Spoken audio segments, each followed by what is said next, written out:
Hi, I'm Brian Russell. Thanks for taking a walk with me. This is Walking and Talking Spirituality. And today I want to talk about the ancient Stoic and Christian principle of apatheia.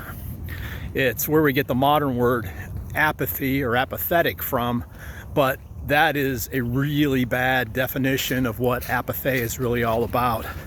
We all need to embrace true apatheia in our age of anxiety. Because I don't know about you, but I've noticed almost every person I have conversations with these days is incredibly anxious. And it's usually about the future, about what's going to happen tomorrow. Maybe it's about what your denomination is doing. And when you're anxious, you can't be present because you're lost in thought patterns about the future. And the cure to anxiety isn't not caring. And that's not what real apatheia means. It doesn't mean you don't care, because anxiety essentially, I would say, is caused by caring too much, which turns into excessive worrying about things that you can't control. And that's where the ancient Stoics and the early Christian contemplatives have real insights for us. You know, I'm kind of walking here. It's very muddy and wet, so I just tromping through some wet ground today. It just rained in Orlando. But to get back to the apatheia element, and again, just to make a point, my feet are now wet, but I don't really care. I'm indifferent, because you go for a walk when it's raining, guess what? You might actually get wet. And so what apatheia teaches us is not that we don't care, but we're ultimately indifferent to things that we can't control.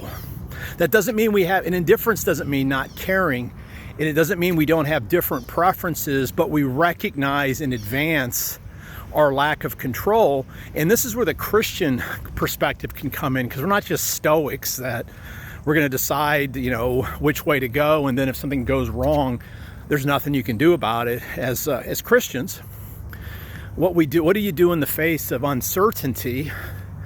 It's easy. It's trust, right? It's not always easy to live into, but trust. And it's essentially a surrender. And we can enhance that sense of apatheia in our lives through contemplative practices. Whether you do centering prayer, which I do every single day, usually multiple times, and you can find out more information about centering prayer by checking out wherever you're watching this video, or through journaling practices, which I also do regularly, I've learned to be crystal clear on the things that I can control in a situation and the things that ultimately I have to let go and trust and surrender to God. And friends, when you cultivate apatheia, again, it doesn't mean you don't care, because if anything, my biggest problem my whole life is I care too much.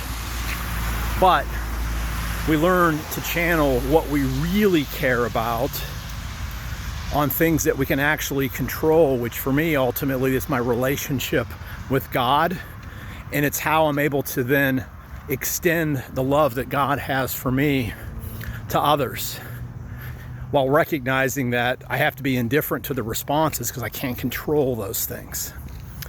Again, I can say a little bit more, but this is an introduction, a crash course into apatheia.